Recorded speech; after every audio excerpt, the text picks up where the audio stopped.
A very good morning, students. Here I am Satta Pandey, going to teach you apostrophe. Figure of speech apostrophe. I have taught you before in my previous videos. I have given you figure of speech, simile, metaphor, and personification. Here is fourth figure of speech apostrophe is presented here. I am going to teach you apostrophe. What is the apostrophe? Apostrophe, it means sambodhan. What is sambodhan?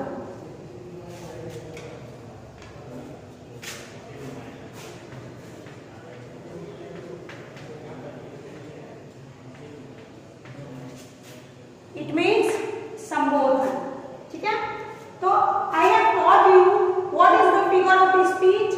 Figure of speech, it means the way or the medium to decorate and any type of poetry. Okay?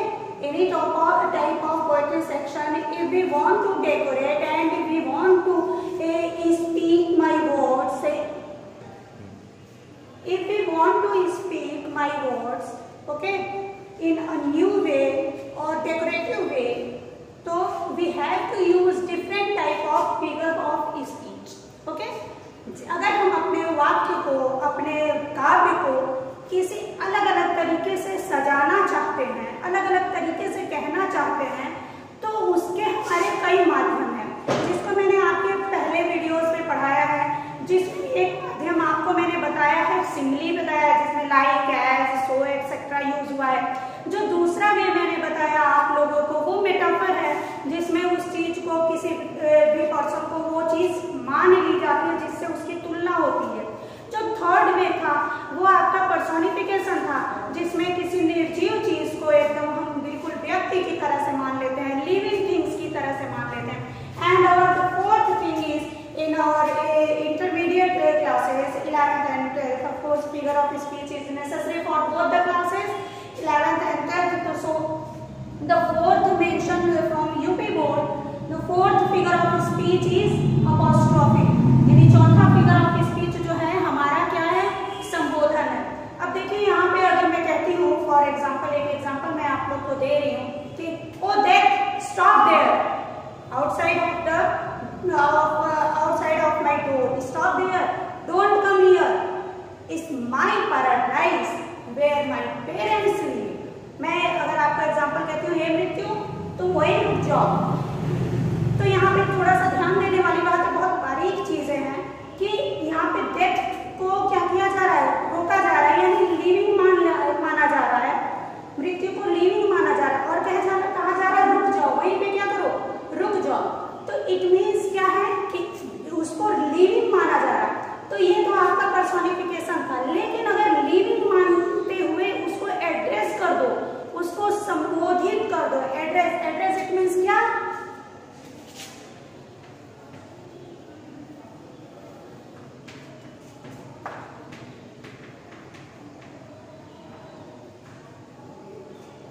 अगर उसको संबोधित कर दो किसी चीज को, तो अगर किसी लाइफलेस चीज को संबोधित कर दो और उसके बाद कोई बात कहो, तो वो जो होता है वो कौन सा होता है, वो एपोस्ट्रोफी फिगर ऑफ स्पीच होती है। यानी कि ये हमारा वो माध्यम है अपने काव्य को सजाने का, जिसमें हम किसी निर्जीव चीज को सजीव मानकर उसको संबोधित करते हैं। अगर हम संबोधित नहीं करते हैं, केवल हम उसको सजीव मान लेते हैं, तो वो हमारा कौन सा हो जा रहा है, पर्सोनिफिकेशन हो जा रहा है, जो मैंने आपके प्रीवियस वीडियोस में आपको मैंने पढ़ाया है। लेकिन अगर हम संबोधित कर दे रहे, क्या कर दे रहे हैं, संबोधित कर दे रहे, क्योंकि इसका नाम ही संबोधन है। ठीक है, इसका नाम ही क्या है, संबोधन है। अगर हम संबोधित कर देते हैं तो इट मीन्स, इसका मतलब है कि वो काव्य किससे सजाया जा रहा है, एपोस्ट्रोफी से, यानी उस काव्य का जो फिगर ऑफ स्पीच होगा वो क्या होगा, apostrophe होगा। ओके, हम लोग come to the point and come to the definition of this apostrophe. In this definition we see that what is an apostrophe. apostrophe क्या होता है हम इसमें देखेंगे, इसके डेफिनेशन के दौरान जानेंगे कि apostrophe what is an apostrophe. Okay, an apostrophe is a direct address. जो apostrophe होता है वो क्या होता है, किसी चीज को क्या करने का, किसी चीज को शो ऑफ करने का तरीका होता है।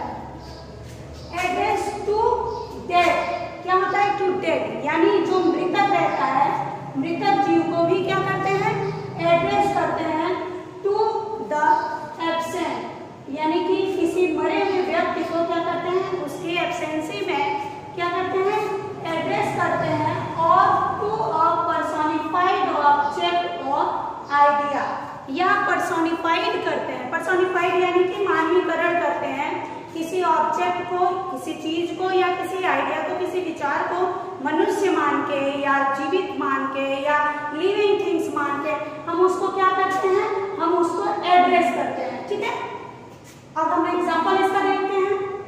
उदाहरण के लिए ओ लाइबर्टी, यहाँ पे क्या कहा गया है, O liberty, why are you so dear. ठीक है, liberty, liberty it means freedom, independence, क्या, फ्रीडम यानी स्वतंत्रता। लाइबर्टी मीन्स क्या होती है, स्वतंत्रता। तो O liberty why are you so dear, तो जब हम किसी को एड्रेस करते हैं, किसी को संबोधित करते हैं, तो वहां पे हम एक मार्क लगाते हैं, एक चिन्ह लगाते हैं, जिसका क्या नाम होता है, संबोधन कहा जाता है। संबोधन चिन्ह मतलब आपके हिंदी में बोला जाता है, लेकिन इंग्लिश में आपका एक्सक्लेमेशन मार्क होता है। एक्सक्लेमेटरी सेंटेंसेस में जनरली यूज करते हैं, या आपके इंटरजेक्शन में यूज करते हैं। ठीक है, ठीक इसी तरह से आपके को जब किसी को एड्रेस किया जाता है, किसी को संबोधित किया जाता है, तो भी इस मार्क का प्रयोग करते हैं। कैसा मार्क होता है, एक लाइन होती है और उसके नीचे क्या होता है, बिंदु होता है। ठीक है, तो ये आपका क्या है, आपके एड्रेस करने के लिए ये आपका मार्क है। ठीक है, एक्सक्लेमेशन मार्क इसको कहते हैं। और इसमें एक और चीज है, कभी कभी ये मार्क नहीं भी होता है, कभी कभी एग्जांपल्स में ये मार्क नहीं होता है, लेकिन जब हम कोटेशन रूप में उसको एड्रेस कर देते हैं, तो इसका मतलब है कि अगर वहां कॉमा भी है तो भी इसका मतलब ये है कि हम क्या यूज कर रहे हैं, हमें अपोस्ट्रोफी का प्रयोग कर रहे हैं। अगर हम वहां पे ब्रेक होते हैं या रुकते हैं, आपके एग्जांपल में नीचे ये लास्ट के पहले वाला एग्जांपल्स है ना, ये जो एग्जांपल है वो ऐसा ही एग्जांपल है जिसमें आपका एक्सक्लेमेशन मार्क नहीं है, इसके बावजूद इसको हम अपोस्ट्रोफी मानते हैं। ठीक है, तो आगे देखते हैं अपने एग्जांपल्स को। O liberty why are you so dear, इसमें कहा गया है कि ओ लाइबर्टी, लाइबर्टी। अब आप थोड़ा सा मुझे बताइए कि जो स्वतंत्रता है वो क्या कोई जीव है, क्या कोई व्यक्ति है जो बहुत प्यारी लग रही है और हम उसकी प्रशंसा कर रहे हैं? नहीं, लाइबर्टी जो होती है, स्वतंत्रता जो होती है, उसको देखा नहीं जा सकता। जैसे इंसान कहता है स्वतंत्रता हमारा जन्म, स्वराज हमारा जन्म सिद्ध अधिकार है, जैसे लोकमान्य तिलक ने कहा। तो क्या स्वराज कोई व्यक्ति है जिसपे हमारा अधिकार है, या कोई हमारा बच्चा है, या कुछ ऐसा है जिसपे हमारा अधिकार है? नहीं, बल्कि ये निर्जीव होते हुए भी हम सबको उसको हायर करना है। ठीक है, तो इसका मतलब क्या है, इसको हम सजीव तो मान रहे हैं और इसको एड्रेस भी कर रहे हैं कि ओ लाइबर्टी, ओ स्वतंत्रता, why are you so dear, तुम इतनी प्यारी क्यों हो, जिसके लिए सभी मरने के लिए तैयार हो जाते हैं। आपको तो पता है कि हमारे कितने जवान शहीद हो जाते हैं, अक्सर स्वतंत्रता के लिए हुए हैं। भगत सिंह में हमारे बहुत से हैं, जैसे आप लोग बहुत ज़्यादा हैं, चंद्रशेखर आज़ाद हैं एक्सेट्रा। तो जब हम लोग के फ्रीडम फाइट हुआ था तो उसमें हमारे बहुत से जवान स्वतंत्रता के लिए, भारत की स्वतंत्रता पाने के लिए शहीद हुए हैं।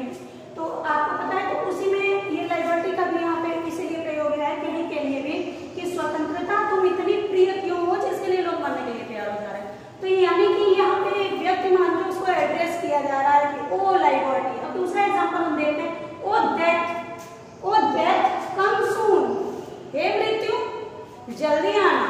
अब आप थोड़ा सा यहाँ पे एकदम क्लियर है, ये एग्जाम्पल एकदम क्लियर है, बिल्कुल भी डाउट मत करिएगा कि यहाँ पे क्या है क्या नहीं लगेगा।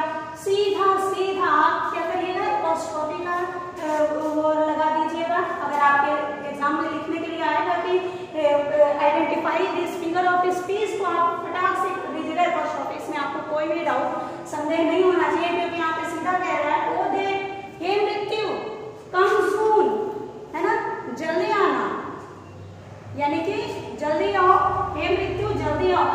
तो क्या हाथ पाँव है कि वो चलेगा? तो नहीं है। इसके बावजूद हमने क्या माना कि मृत्यु मृत्यु जल्दी से आ जाओ, टाइम नहीं लगाओ, ठीक है।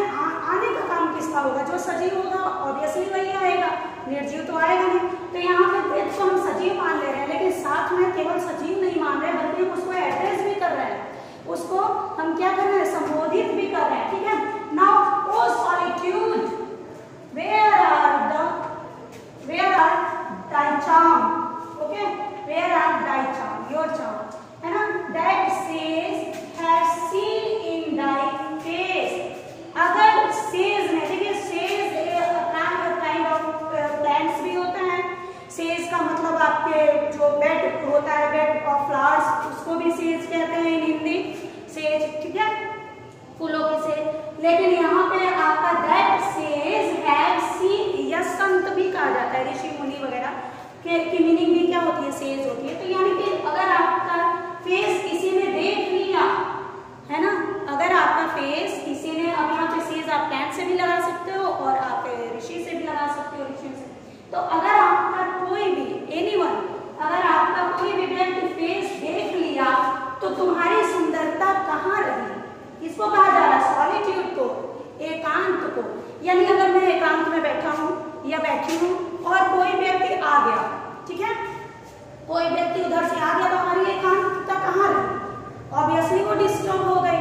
अगर कोई व्यक्ति आ गया और हमारी प्रॉब्लम्स को शेयर कर लिया तो वहाँ पे हमारा जो लोनलीनेस है, यानी अकेलापन है या एकांतता है, वो क्या हो गई? बट गई। तो ऐसे कंडीशन में एकांतता नहीं रही। तो यहाँ पे वही कहने का मतलब है कि अगर आपकी प्रॉब्लम को किसी ऋषि ने या किसी ने भी किसी से आपने शेयर कर दिया है ना, तो ये एकांतता आप कहाँ रहे? आपका चेहरा कहाँ रहा छिपा रहा?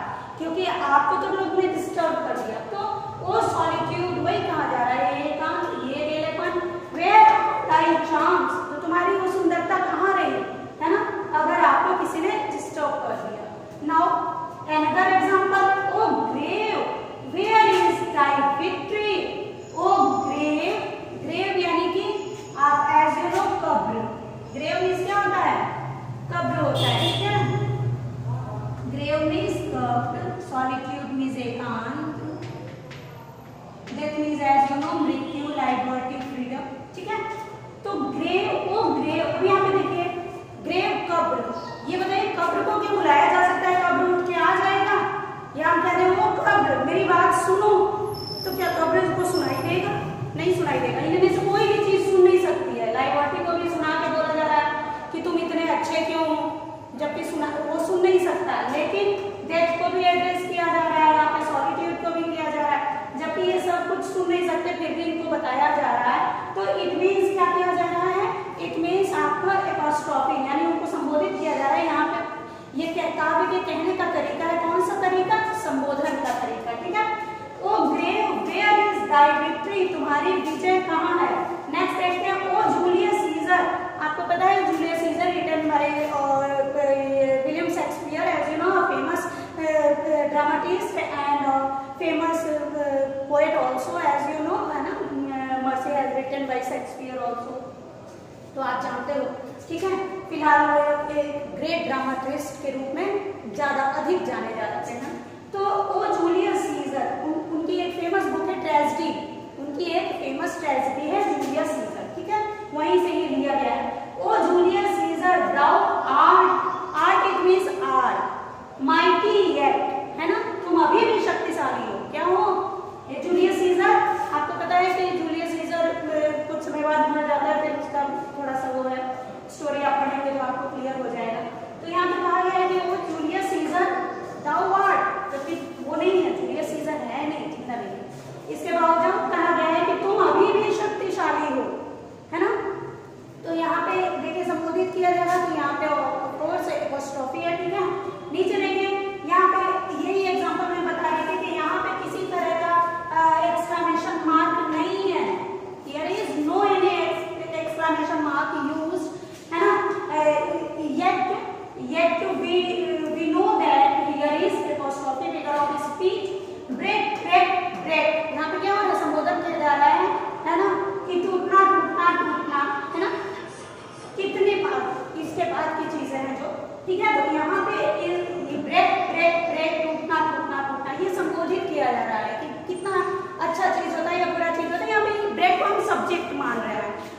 इस तरह से इसकी बात हम आगे रखते हैं। आगे हम इसकी बात मतलब जहाँ पे ये आपका एक पोएम है, ठीक है, ब्रेक ब्रेक ब्रेक करके, तो इसके जो सेंटेंसेस है इसके बारे में आगे चीजें बताई गई है, लेकिन यहाँ पे हम ब्रेक को सब्जेक्ट मान लिया है। इस तरह से हम इसके बाद ये जो चीजें हुई हम इसको क्या कर रहे हैं, इसको एड्रेस कर रहे हैं। भले यहाँ पे एक्सक्लेमेशन मार्क नहीं लगा है, इसके बावजूद हम इसको एपोस्ट्रोफी मानेंगे।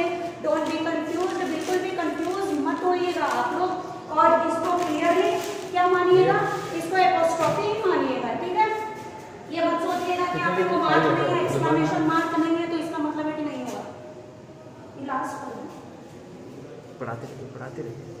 ओ judgement thou art fate to the brutish beings, यहाँ पे जजमेंट को कह रहा है कि आपका जो क्रूएल अथॉरिटी है, यहाँ पे जजमेंट को कह रहा है, न्याय तो कोई व्यक्ति नहीं है, फिर भी हमें एड्रेस करके कह रहा है कि आपका जो जजमेंट है वो ब्रिटिश रेटिस्ट वो है, क्रूएलिटी से भरा हुआ है।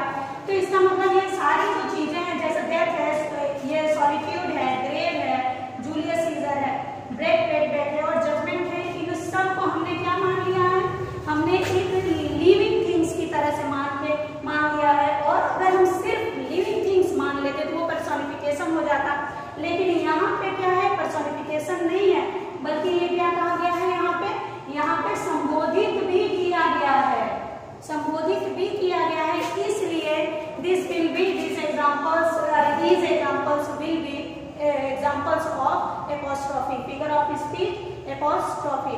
तो आइंदा आप लोग ध्यान दीजिएगा, अगर आप कभी भी आपको कंफ्यूजन हो कि what is the difference between apostrophe and personification, तो पर्सोनिफिकेशन वो है जिसमें निर्जीव चीज को हम मनुष्य की तरह से या लिविंग थिंग्स की तरह से हम मान लेते हैं, लेकिन एपोस्ट्रोफी यानी संबोधन वो है जिसमें कि हम लिविंग थिंग्स की तरह से मानते हुए उसको क्या करते हैं, उसको एड्रेस भी करते हैं। आपको मैंने स्टार्टिंग में एक बार मैं फिर से आपको रिमाइंड करा रही हूँ कि मैंने आपको सिमिली पढ़ाया है, मेटाफर पढ़ा दिया है, आपको पर्सोनिफिकेशन पढ़ा